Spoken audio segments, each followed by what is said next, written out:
Chung, your go-to for all things marketing, mindset, and manifestation. I grew my online business from 0 to beyond 6 figures in 8 months. My purpose is to empower women to step into the highest, most aligned versions of themselves. If you are ready to take charge of your life, learn how to design a wildly successful business, and leave limiting beliefs behind, you've come to the right place. You will learn the actionable tips and step-by-step strategies on money, manifestation, and social media. It's time to step into your role as boss, to raise your vibration and tap into your unlimited potential today. Welcome to the Social Reset Podcast.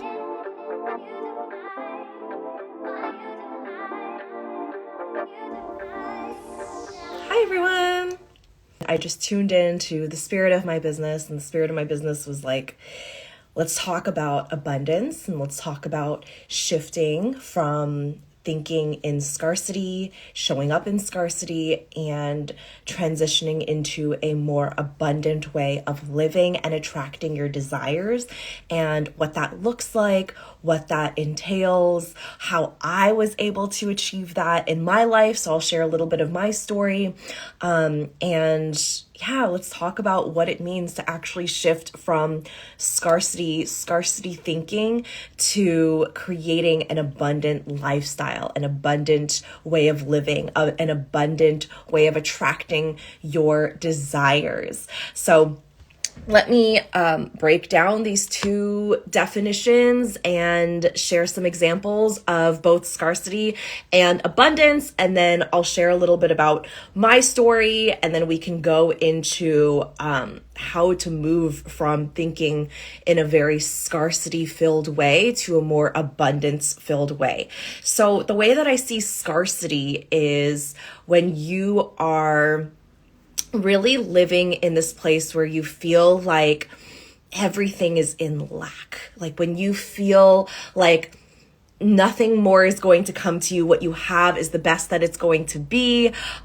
You are constantly, saving things, saving your money, feeling like there isn't going to be more money that's going to come by, or if it does, it has to go to other places. Scarcity can also just be the way that you approach the world and the way that you think about the world. Like there's never going to be enough, right? There's never going to be enough to go around. Even if I do get a raise or a promotion, like I'm never going to be able to make enough to make ends meet, right? There's always going to be something that it needs to go to. So the way that I see scarcity is this way of thinking. It's this way of like showing up in your life and showing up in your business, even if you're a business owner. And it really comes from lacking. It really comes from, this is not enough. This is never going to be enough. Am I ever going to have enough, right? Scarcity is literally like, I don't know the dictionary definition off the top of my head, but it's essentially like things being scarce, right? Your life being and feeling scarce. And scarce means that there's limited amounts. There isn't enough. So imagine living your life every single day thinking that this is never going to be enough. It doesn't matter how much money I make. It doesn't matter how many times somebody tells me that they love me and that I'm worthy. It's just, I'm not enough, right? My body isn't enough. Who I am isn't enough. Like there's always more that I need. And there's always this chase of becoming something bigger, better, right? That's going to then create more happiness. And a lot of people who are in this mindset of scarcity think that at some point in the future, they are going to reach this place where they feel like they will feel fulfilled. And typically that happens when they feel like they're going to reach some type of like, once I blank, then I will blank, right? So it's like, once I hit this milestone, once I make this much money, once I find my soulmate, once I make 10K in my business, then I will feel happy. Then I will feel fulfilled. Once I have my dream home, once I have my dream car, then I will feel happy, right? Then I will feel fulfilled. And so many of us live this way because it's such a common way of living. It's the way that life is advertised, right? It's like what we see in marketing and the things that we, are exposed to in terms of, what's being sold to us, right? Like once you get this thing, then you're going to feel better. Once you, inject yourself with this thing or get this, cosmetic surgery or whatever, like no shade against any of that, right? But I'm just saying, like, we use these marketing things in these like mass marketing advertising, like idealisms, especially towards women, like especially we monetize on women's insecurities and we create this idea of, okay, once I do this, then I will be happy, right? And I think that there is, of course, validity to that. There are empowering decisions that we can make for ourselves within, cosmetic surgery or within, like choosing and investing and doing certain things for ourselves that we know is going to enhance our lives, right? I feel like that more so though comes from an aligned place versus like, oh my God, I have to have this or else I'm never going to be happy, right? That comes from more of like a graspy, ungrounded place, right? So there is a difference between making decisions as it pertains to kind of mass, marketing.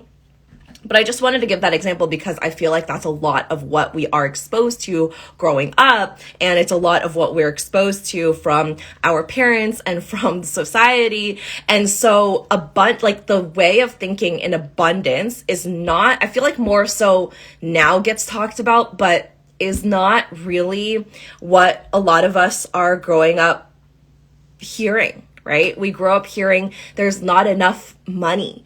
We grow up hearing there's not enough food, right? We grow up hearing there's not enough blank to go around. And so when we grow up with those narratives and with that messaging, we continue growing through the rest of our lives thinking that it's never, ever enough, that it's never going to reach this place of fulfillment and happiness because we've then placed from a young age these ideas of happiness, of fulfillment in material things or money or people or the way that we receive recognition or validation from people around us.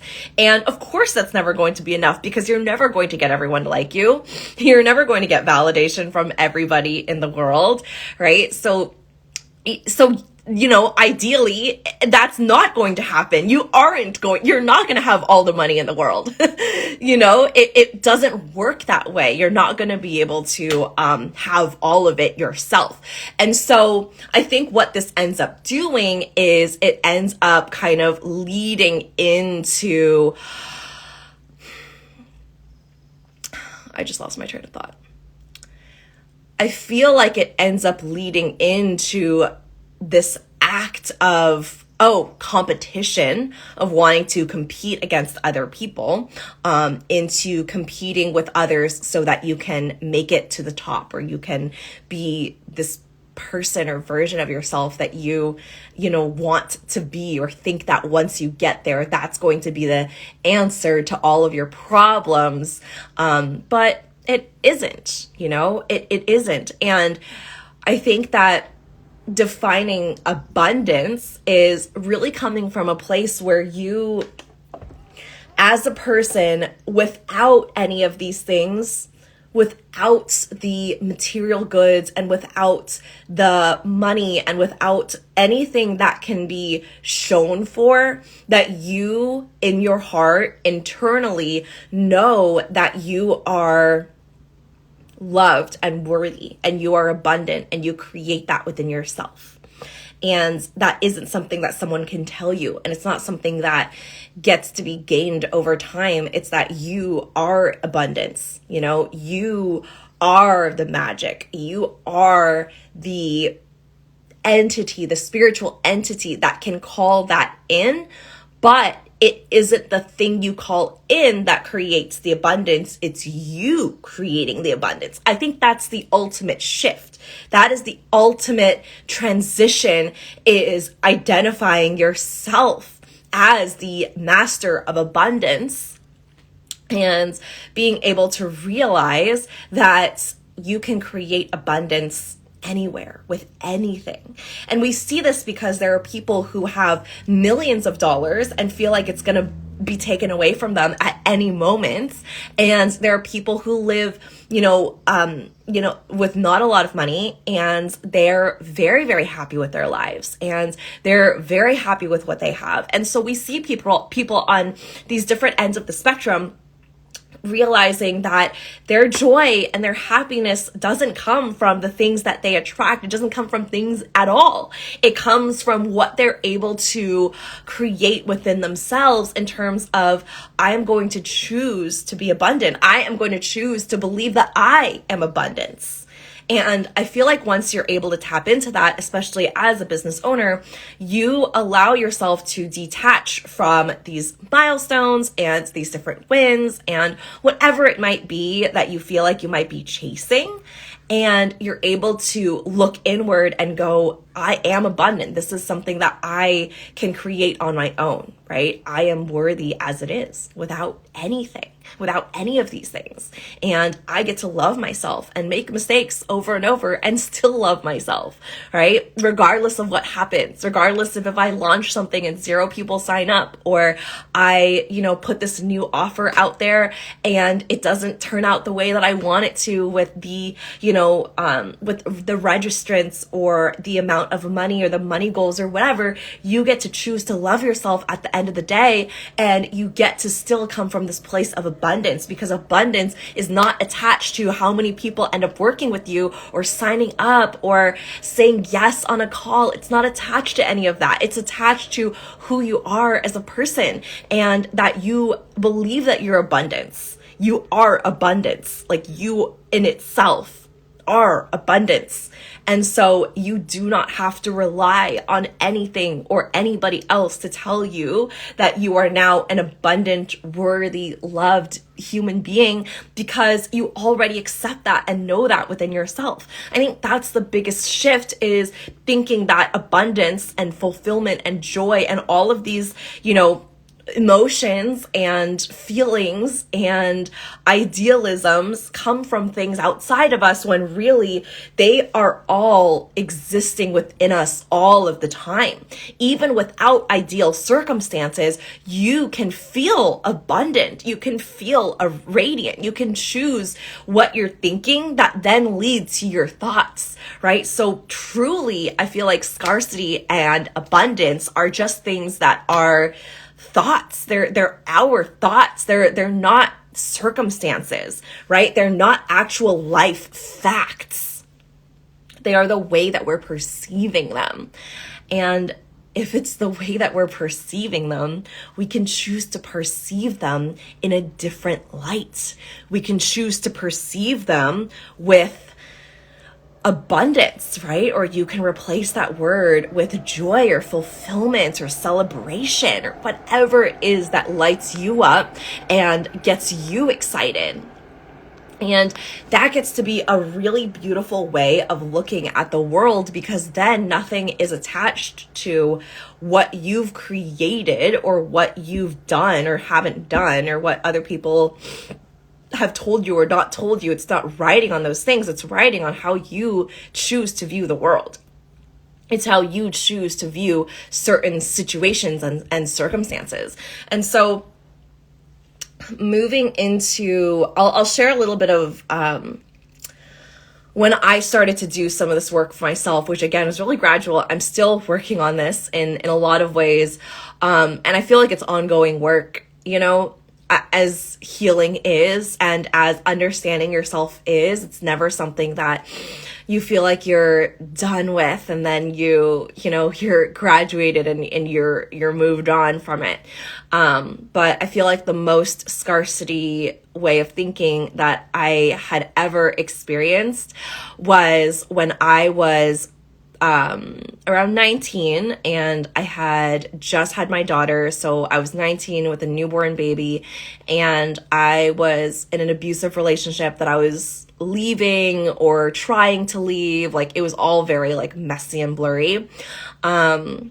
And from there, like, learning how to figure out like what it meant to live on my own and to come from a place where I could call in more for myself, literally having nothing, and feeling like I was going to live a better life and I was going to call in a better life, into the person I wanted to be, the mom that I wanted to be, right? Like, I knew I didn't want to live this life and and have my daughter live this life forever, where I was barely making it, barely making rent, like relying on food stamps and WIC and different government subsidies to make it through the next meal or the next day, right? So it was very scarce. It was like, I didn't know how to operate in any other way. I didn't know how to operate in a place of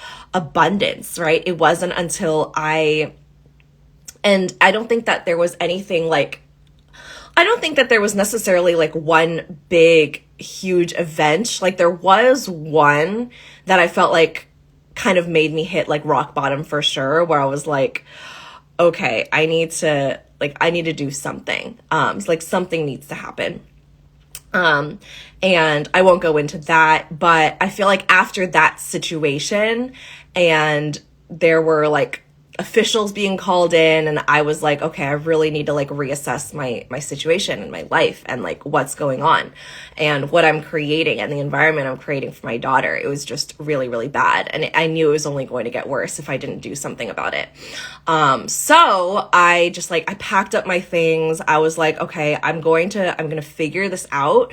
And for me, I think it was really just a matter of like, believing. I think it started with the belief that I didn't want to do this anymore, that I didn't want to live this way anymore, that I didn't want to be on edge all the time and worry if I was, good enough, or if I was, going to, like, if I was going to be able to get through the day okay, or if I was going to be able to make it out. Like, I didn't want to live that way any longer. And of course, like, I never enjoyed that, but I think that it also helped for me to look at my part in the doing and in the shadow, because our shadow self essentially is a version of ourselves that feels comfortable in the chaos, essentially, like feels comfortable in the height of it all, like the craziness, the wild, chaotic, turbulent toxicity of it all. Our shadow self feels comfortable and familiar and at home in it. So I had to realize where I found myself in the scarcity, because I was the scarcity at that point. And I was realizing that there was a part that I was playing in this, and there was a part of me that chose this in a way. And so it wasn't until I recognized that I was like, okay, I need to be able to get out of here before it's too late, essentially. And so I had to believe, not that I was like, oh, I just love myself so much now, I'm just so worthy now, because like I didn't love myself. I didn't think that I was worthy. I was very, very depressed. I was like very, very deep in that depression. So there was no type of like love for myself, but there was enough love, I think, for my daughter and for seeing a better future, that I was like, okay, I can hold on to that just enough to be able to see what I can build from that. So if you don't feel like you're at a place where like, oh, I just love myself so much and I'm just going to call in abundance tomorrow, right? Like, it's very hard to get from like full scarcity to full abundance. You have to give yourself, I think of it as like a ladder, right? Like if you're not getting to the top of the ladder right away, which like is not possible. What can you do to just get to that first step that gets you to that next step, to that gets you to that next step? So for me, it was like the love that I had for my daughter, that overrided like what I felt like the life that I wanted to give her, and like the life that I was currently at, I knew was not the life that I wanted to give her, with everything that was happening, with all of the chaos, with all of the abuse. And so I was able to hold on to that just enough to get to that next step, to be like, okay, I realized that I'm building this life for her now. And then I got to a place where I was like, okay, well, maybe I can seek help for myself, right? So that's when I started getting help. That's when I started going to therapy. I've done a bunch of different 12-step programs. I love 12 steps. I think they're really, really great for anyone that is in recovery from anything, right? So for me, it was like recovering from past abuse, like all different types of abuse, and codependency, and just like overly anxious, like panic attacks, right? Like anxiety attacks, things that I was dealing with every single day with my mental health. And so then I started my recovery journey and my healing journey, but it all took like baby steps from me realizing, wait, there is something on the other side. And even if I can't get to a place of, I am so worthy of this and I'm going to leave scarcity behind forever, it was me realizing that like with these baby little steps, there is a possibility of me living a life that looked different than what it looked like for so many years. So it's a gradual process. It doesn't happen right away. And it doesn't happen with like the snap of a finger or one therapy session or one coaching session. Like it's been years and years, and there are still trauma responses and triggers and wounds that I have that like gets my heart rate like speeding, that gets me like on the verge of a panic attack, right? That reminds me that, oh, I'm still human. Like there's still wounds that are here for me to heal because of the trauma, because of the abuse that I endured for so many years, right? And I think that on some level, like we all experience trauma, and it doesn't have to look like something violent, like a war or a domestic violence situation. But I feel like we all carry this within our bodies, even if you feel like in your head, like it's such a small incident. Our bodies hold on to that, especially us as women. And if you have, a womb, a uterus, a place in your body, right, near your hips, where like you really are like storing these memories and these energies.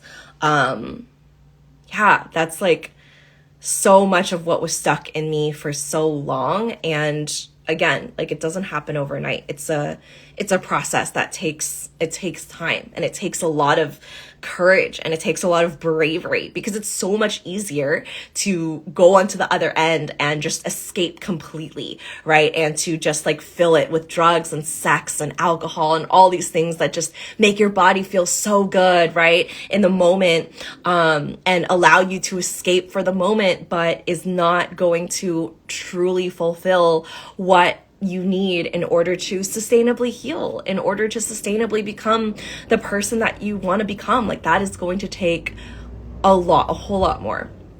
So that was a little bit of my story, and I feel like it helps to look at things as a ladder, as stepping stones, rather than like, let me just jump to the top of the ladder right away. Like, how can you get to that first, rung on the ladder? How can you get to that next step on the ladder, and allow yourself to slowly open yourself to the point of, okay, I can accept more abundance in my life. I deserve this abundance in my life. And then you can start applying it to specific examples in your relationships, in your business, in your home, right? How do you want your home to feel? What would abundance look like for you inside a home? What would abundance look like for you in a relationship, right? Some of you saw my stories last night where I was sharing that I did a fear inventory, which is also from 12 steps, but it's also from this program program that I'm taking, that is helping me to open my heart to more love and to accept more of that into my life in a, spiritual lens, and to really clear out the, pains and the wounds of the past and things that have happened and things that we have, held on to for so many years, and learning to transmute that into, tapping into your feminine deeper and connecting with your energy deeper, and being able to do these things to call in a different type of love, a different type of relationship in your life, which I think is really beautiful. And so it's really the same thing with scarcity and with abundance, right? Like if you're calling in a new partner, for example, like you are going to want to identify what relationship you want. Like, what does that look like? What does that feel like? How do you want to feel inside that relationship? Like, what do you want to experience that was maybe different from what you've experienced in the past? And how are you going to clear space for it, right? Like if you live in a home and you want somebody to move in with you or live with you, how can you clear space if it's like extremely cluttered, or if you're hoarding a bunch of shit? How are you going to be able to clear that and move that for someone to be able to come into your space? And we do this energetically, right? So it's like, yes, physically, of course, that's very important, but also energetically, what are some things that you're still holding on to? What are some wounds that you're still holding on to? What are some scarcity ways of thinking that you're still holding on to that is keeping you in that version of yourself that you want to leave in the past, right? So it's the exact same thing. Like you want to call in a partner, this is what you're going to do. You want to call in more abundance in your life. It's going to look the very, very same. And you have to be able to identify, what is that abundance going to look like? How do you want it to feel? How are you going to be able to call that in, and then clear space for it, move things in your life in order to actually receive it, in order to actually have room for it, when it shows up, that you can actually recognize it. And so that way it isn't just you falling back into these habits of scarcity, this person that you once were, this person that you want to leave in the past, the person that you no longer want to be, right? This is your scarcity filled mindset, your scarcity filled lifestyle. Are there things that you no longer want to say that don't resonate with you anymore? One of the biggest things that I did when I first started my business, because I had no money, was instead of "I can't afford that," I would say things like, "I am not choosing to invest in that right now," or "I'm not prioritizing that investment right now." And instead of looking at my bank account and going like, "Oh my God, my bank account is so empty. I have no money," right? Like it's all in the negatives or whatever. I would say my bank account is open and it's ready to receive. Like it's so ready. It's so open. It can't wait. It's so excited for new money to, find its way into it. So it's just even switching the way that you are using your words, because your words are so powerful, right? There's a part of your brain that doesn't even recognize like contradiction, or like if you're saying something sarcastically, or if you're saying something as a joke, right? There's a part of your brain that doesn't actually even register that as a joke, or doesn't recognize that, and just takes it in as truth. So the things that you say to yourself, the things that you are choosing to believe, the things that you are telling your brain are all so powerful. That's what creates your reality, right? What you choose to believe, what you choose to think, are all things that are going to end up showing up in your reality, in your, in your life, right? It's all going to be a mirror of what's happening internally and what you are telling yourself internally.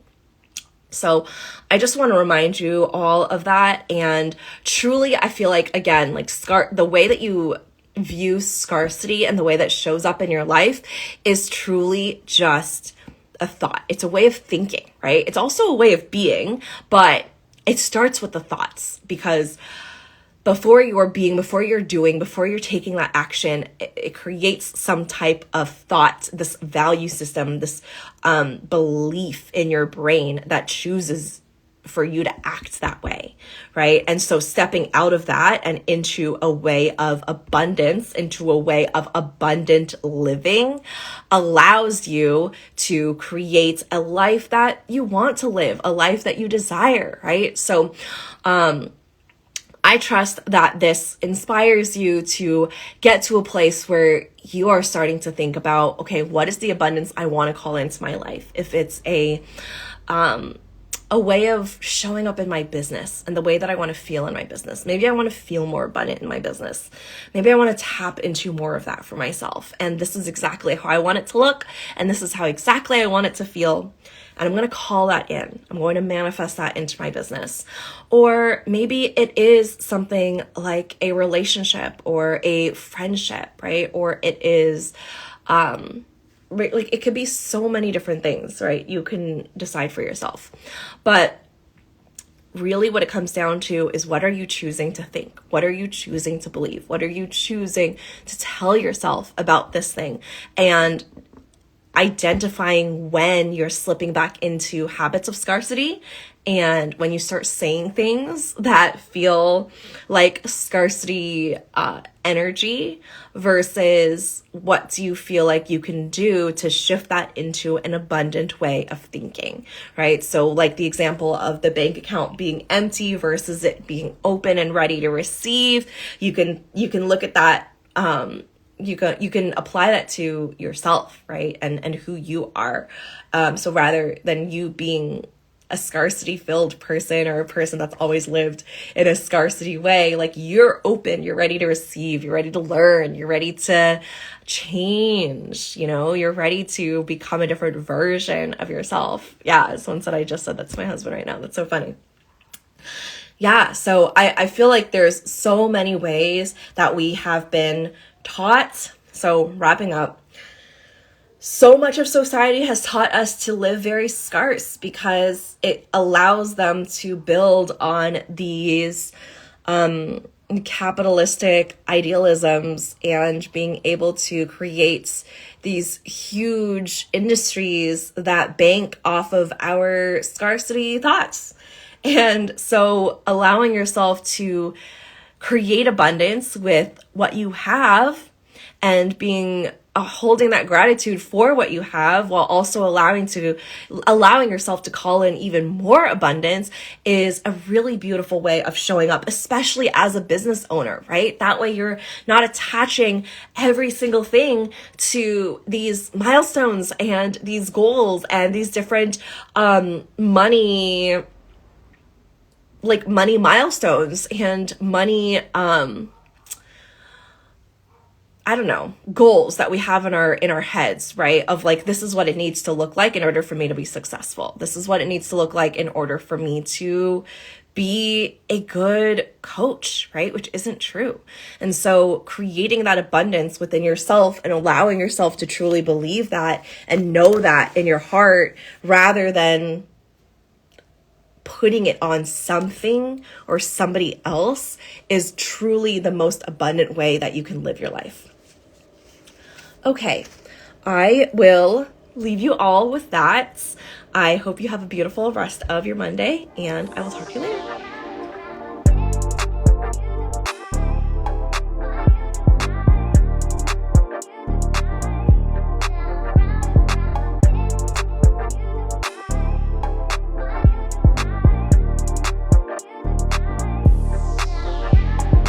Thank you so much for tuning in, and don't forget to subscribe. If this episode resonated with you, please take a screenshot, share it on your Instagram stories, and tag me at tiffanychung.co. I truly appreciate interacting with every one of you. Catch you all on the next one.